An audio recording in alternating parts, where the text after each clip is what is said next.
नमस्कार, स्वागत है आप सभी का। मैं हूं आपके साथ निधि यादव। आप देख रहे हैं स्टार भारत न्यूज। वक्त हो चुका है 25 बड़ी खबरों का। आइए रुक करते हैं उन खबरों की ओर।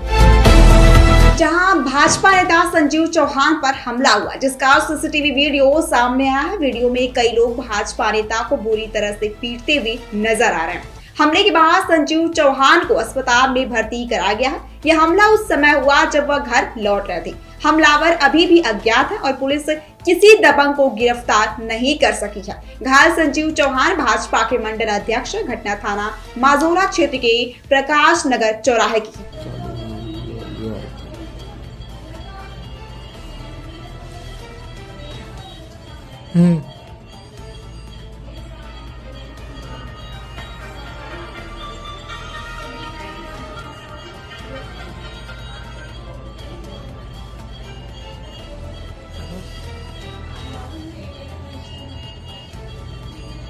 पार्किंग वालों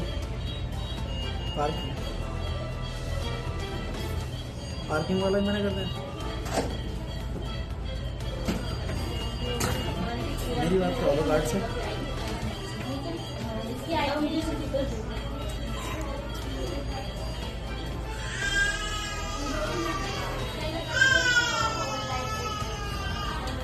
हेलो, अरे यार सब रख लीजिए जरा, एक मिनट। हाँ रख लेना जरा ये पोस्टर एक।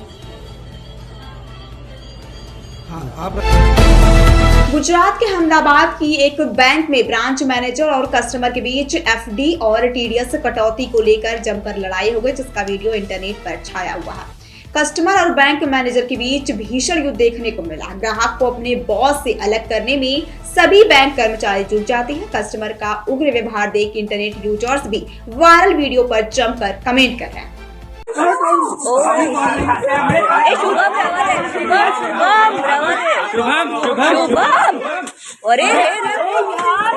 शुभम रवा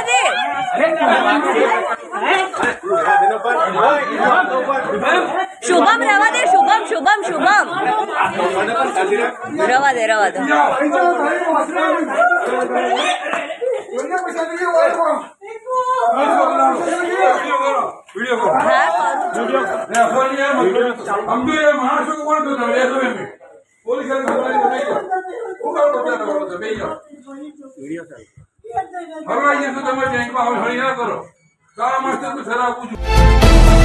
उत्तर प्रदेश के आजमगढ़ में दरोगा को बंधक बनाकर पीटने का मामला सामने आया है। दबंगों ने दरोगा की जमकर पिटाई की, जिसका वीडियो अब सामने आया है। जानकारी के अनुसार आजमगढ़ के सिधारी थाना क्षेत्र के छतवारा गांव में एक दरोगा और आरक्षी को घर में बंधक बनाकर पीटा गया।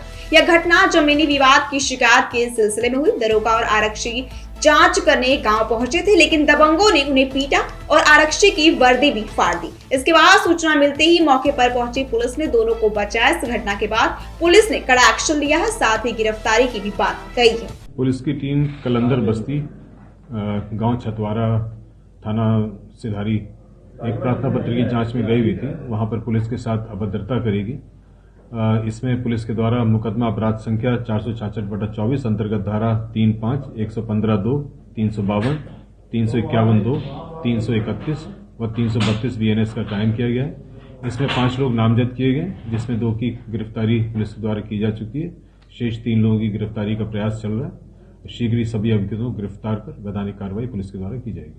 किस मामले में पुलिस गई थी जांच करने? एक प्रार्थना पत्र की जांच में गई थी। लैंड संबंधित जमीन संबंधित विवाद था, उसकी जांच में पुलिस गई थी। दिल्ली में आगामी विधानसभा चुनाव के लिए भारतीय जनता पार्टी ने अपने चुनावी अभियान का आगाज कर दिया। पार्टी ने अब नहीं सहेंगे, बदल के रहेंगे नारे के साथ आम आदमी पार्टी के खिलाफ परिवर्तन यात्रा शुरू करने की घोषणा की है। बीजेपी का कहना है कि जनता पिछले 10 सालों से कुशासन का सामना कर रही है। अगर दिल्ली को विकास के पथ पर दौड़ाना चाहती है तो यह काम सिर्फ और सिर्फ बीजेपी ही कर सकती है।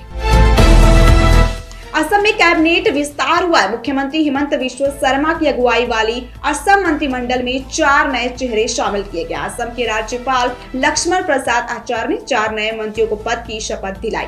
नए मंत्रियों में प्रशांत फूकन, कौशिक राय, कृष्णेंदु पाल और रूपेश गोवाला शामिल। इंडिया गठबंधन में मची सियासी कलह के बीच समाजवादी पार्टी ने खुद को इंडिया गठबंधन से अलग कर दिया है। इससे पहले भी यूपी उपचुनाव में सपा ने कांग्रेस को सीटें देने से इंकार कर दिया था। इसके बाद दोनों दलों के बीच सियासी तकरार बढ़ गई थी। महाराष्ट्र विधानसभा चुनाव के दौरान जब सपा ने एनडीए गठबंधन में हिस्सेदारी मांगी थी तो कांग्रेस ने 2 से 3 सीटें देने की बात कही। इसके बाद से ही अखिलेश और कांग्रेस के रास्ते अलग हो गए थे। हालांकि इस पर अब मुहर लग गई है जब सपा ने इंडिया गठबंधन से साफ तौर पर किनारा कर लिया। पूर्वांचल के मरीजों को राहत देने के लिए स्वास्थ्य सेवाओं में बड़ा कदम उठाया गया है। महायोगी गोरखनाथ विश्वविद्यालय के चिकित्सालय में अत्याधुनिक डायलिसिस यूनिट की शुरुआत की गई है। यह यूनिट पूर्वी उत्तर प्रदेश, सीमावर्ती बिहार और नेपाल के मरीजों को लंबी प्रतीक्षा से निजात दिलाएगी। गोरखनाथ चिकित्सालय की डायलिसिस यूनिट को विश्वविद्यालय में अस्पताल में स्थानांतरित कर दिया गया है। पहले जहां केवल 4 मशीनों पर डायलिसिस की सुविधा थी, वहीं मुख्यमंत्री योगी आदित्यनाथ के निर्देश पर इस यूनिट में अब 18 मशीनें लगाई गई हैं। इससे मरीजों को न केवल जल्दी इलाज मिलेगा बल्कि उन्हें दूर दराज से अस्पतालों में भी जाने की जरूरत नहीं पड़ेगी। हैदराबाद के संध्या थिएटर में पुष्पा 2 की स्क्रीनिंग के दौरान मची भगदड़ में एक महिला की जान चली गई और एक बच्चा बेहोश हो गया। इस मामले में अल्लू अर्जुन, उनकी सिक्योरिटी एजेंसी और थिएटर के खिलाफ केस दर्ज किया गया था। अब इस मामले पर अल्लू अर्जुन ने रिएक्ट किया है। अल्लू अर्जुन ने एक वीडियो शेयर कर मृतक महिला के परिवार को सपोर्ट करने की बात कही है। साथ ही कहा है कि उनका दिल बुरी तरह से टूट गया है। అందరికీ నమస్కారం. మొన్న మేము పుష్ప సినిమాకి ప్రీమియర్స్కి వెళ్ళినప్పుడు ఆర్టీసీ క్రాస్ రోడ్స్ సంధ్యా థియేటర్కి వెళ్ళామండి. అక్కడ అనుకోకుండా క్రౌడ్ టర్న్అవుట్ ఎక్కువ అవటం వల్ల మేము సినిమా చూసి వచ్చిన తర్వాత మాకు తెలిసిన విషయం అంటే నెక్స్ట్ డే మార్నింగ్ దట్ ఆ క్రౌడ్లో ఒక ఫ్యామిలీ వచ్చారు. ఆ ఫ్యామిలీ కొంచెం దెబ్బలు తగిలినాయి. అండ్ ముఖ్యంగా ఒక lady, the mother of 2 children, ఆవిడ రేవతి గారని, ఆవిడ నెక్స్ట్ డే మార్నింగ్ అన్ఫార్చునేట్గా ఆవిడ ఆ తొక్కి స్లాట్లో దెబ్బలు తగిలి ఆవిడ చనిపోయారని తెలిసింది. ఆ తెలియగానే మేము సుకుమార్ గారు, మేమందరం మొత్తం ఎంటైర్ టీమ్ ఆఫ్ పుష్ప అందరం సడన్గా డిసప్పాయింట్ అయిపోయి ఒక షాక్లోకి వెళ్ళాము. ఎందుకంటే అసలు ఇట్స్ వెరీ అన్ఎక్స్పెక్టెడ్. ఎందుకంటే లాస్ట్ 20 ఏళ్ళుగా ఆల్మోస్ట్ అన్ని సినిమాలకి మెయిన్ థియేటర్కి వెళ్ళి సినిమా చూసి వస్తాం అనేది ఒక తెలియని ఆనవాయితీ లాంటిది.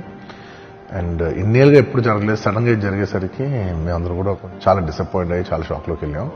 ఈ న్యూస్ తెలిసిన వెంటనే ఆన్ ద ఫస్ట్ డే మేము కానీ ఎవరం కానీ టీం కానీ ఎవరం కానీ ఈ పుష్ప సెలబ్రేషన్స్లో యాక్టివ్గా పాల్గొనలేకపోయాం. We all feel very sad. ఎందుకంటే మేము సినిమా తీసేదే జనాలు థియేటర్కి వచ్చి ఎంజాయ్ చేయాలని.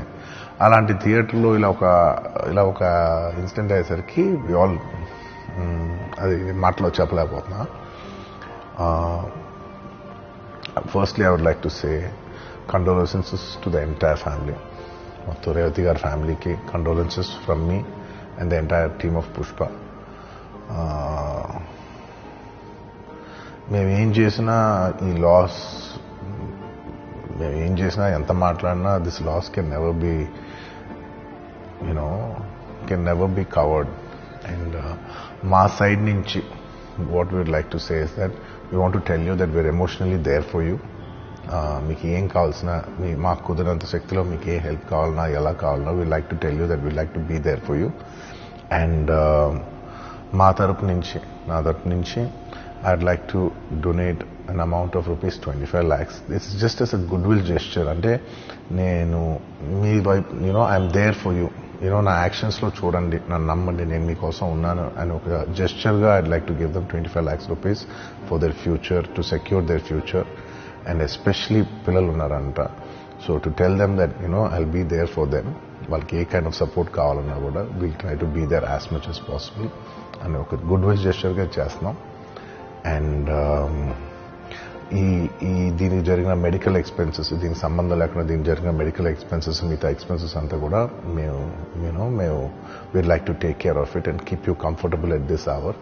ఎందుకంటే we understand it's a very difficult time for the family to deal with, and we'd like to do all the things to support you at this hour. And నా తరపు నుంచి, మా ఎంటైర్ టీమ్ తరపు నుంచి మీ అందరికీ we'd like to say condolences to the family. And నాదొకటే request, మేమంతా cinema తీసేదే మీరు థియేటర్స్కి వచ్చి బాగా ఎంజాయ్ చేసి, మీ ఫ్యామిలీస్తో వచ్చి మీరు ఎంజాయ్ చేసి ఆ సెలబ్రేషన్స్తో మిమ్మల్ని పంపిద్దామని. ఇలాంటి ఇలా సడన్గా జరిగినప్పుడు మేము కూడా కొంచెం మా ఎనర్జీస్ కూడా డౌన్ అవుతాయి. So our entire intentions is to provide a good entertainment for you in your lives. Please, my kind request is that when you go to theatres, please be a little careful.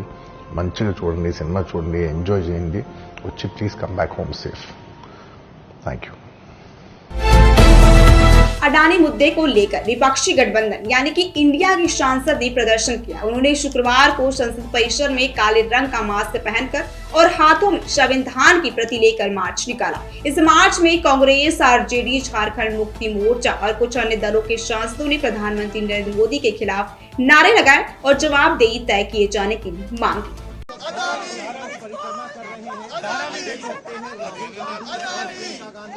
इस मार्च में भारतीय constitution की copy है और वो मार्च करते हुए आगे बढ़ रहे हैं. मोदी अडानी और मास्क इसमें लिखा गया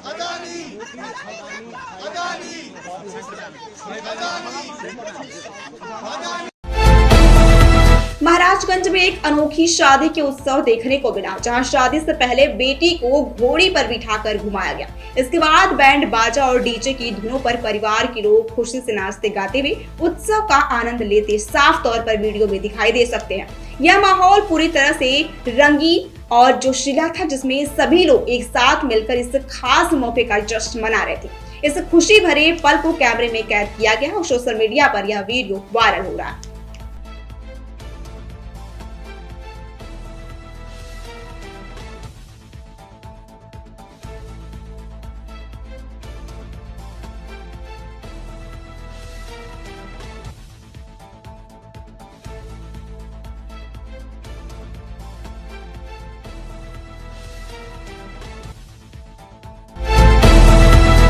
बसपा सुप्रीमो मायावती ने बांग्लादेश के हिंदुओं के उत्पीड़न पर चुप्पी साधने का आरोप लगाते हुए कांग्रेस और समाजवादी पार्टी को घेरा. उन्होंने कहा कि कांग्रेस पार्टी चुप है और अब केवल मुस्लिम वोट के लिए संभल चिल्ला रही है. इस मामले में कांग्रेस, सपा और उसके समर्थक एक ही थाली के चट्टे बट्टे. संसद में देश और जनहित के मुद्दे न उठाने पर बसपा सुप्रीमो और पूर्व यूपी सीएम मायावती ने विपक्ष को घेरा है. बसपा चीफ ने मांग की है कि केंद्र सरकार को बांग्लादेश के दलितों को भारत लाना चाहिए. ऐसे में बीजेपी व उनके नेतृत्व में चल रही केंद्र की सरकार अपनी जिम्मेवारी को आगे बढ़ चढ़कर निभाए, ताकि शोषण का शिकार हो रहे दलित वर्ग के लोगों का वहां और ज्यादा लोगों को वहां और ज्यादा शिकार ना होना पड़े, जिनकी तादाद वहां बहुत ज्यादा है. या फिर कांग्रेस की इस गलती का जो अब वहां दलितों को नुकसान उठाना पड़ रहा है, तो उन्हें वहां की सरकार से बातचीत करके भारत में वापस लाया जाए. सागर की डॉक्टर हरि सिंह गौर सेंट्रल यूनिवर्सिटी कैंपस इन दिनों दहशत के साये में जी रही है. पिछले महीने भर से इस कैंपस में तेंदुओं के होने के पुष्टि के बाद से ही जहां शाम के बाद सन्नाटा पसर जाता है, वहीं अब एक नागिन इस कैंपस में दहशत फैला रही थी. कुछ दिनों से यूनिवर्सिटी कैंपस के अलग अलग हिस्सों में इस नागिन का आतंक देखा जा रहा था. आलम ये था कि दिन का वक्त हो या रात का समय, टीचिंग स्टाफ और स्टूडेंट्स सभी हर पल खौफ में रह रहे थे. केंद्र की मोदी सरकार की ओर से मध्य प्रदेश और छत्तीसगढ़ दोनों राज्यों को बड़ी सौगात दी गई है. केंद्र सरकार दोनों राज्यों में कुल 15 केंद्रीय विद्यालय खोलने जा रही है. आर्थिक मामलों को लेकर प्रधानमंत्री नरेंद्र मोदी की अध्यक्षता में बैठक बुलाई गई. कैबिनेट बैठक में इन स्कूलों पर मुहर लगाई गई है. यह निर्णय पूरे भारत में 85 नए केंद्रीय विद्यालय खोलने और मौजूदा केंद्रीय विद्यालयों के विस्तार की राष्ट्रव्यापी पहल का हिस्सा है. वर्तमान में मध्य प्रदेश में 112 केंद्रीय विद्यालय हैं, जबकि छत्तीसगढ़ में 33 केंद्रीय विद्यालय हैं. सोशल मीडिया पर आए दिन कोई ना कोई ऐसे वीडियो वायरल होते ही रहते हैं, जिसे लोग बार बार देखना पसंद करते हैं. कुछ वीडियो तो ऐसे भी होते हैं जो आपको हंसने पर काफी मजबूर भी कर देते हैं. ऐसे वीडियो यूजर्स का ध्यान अपनी तरफ खींच लेते हैं, जिसके चलते वो वायरल भी हो जाते हैं. एक ऐसा ही वीडियो सोशल मीडिया पर वायरल हो रहा है, जिसमें मजदूरों का दिमाग देख आपका भी दिमाग ठनक जाएगा. देखिए वीडियो में.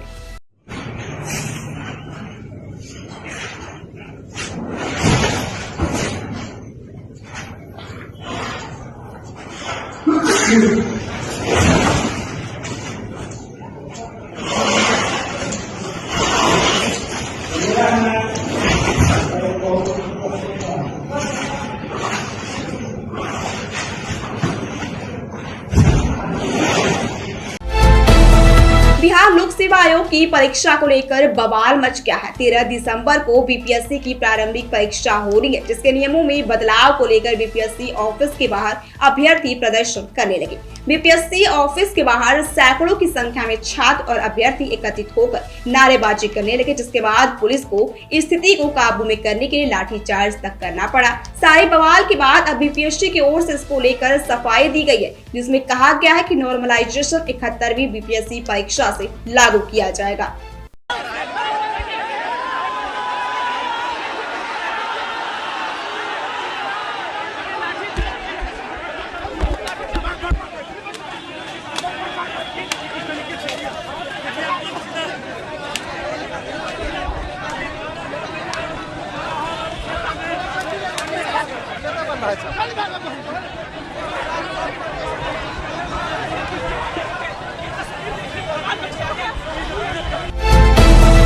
लंबे समय से इंतजार के बाद भी रजिस्ट्री नहीं होने के विरोध में आज सेक्टर 75 से सेक्टर 27 डीएम आवास तक आज 50 से अधिक सोसाइटी के निवासी रैली निकाल रहे हैं।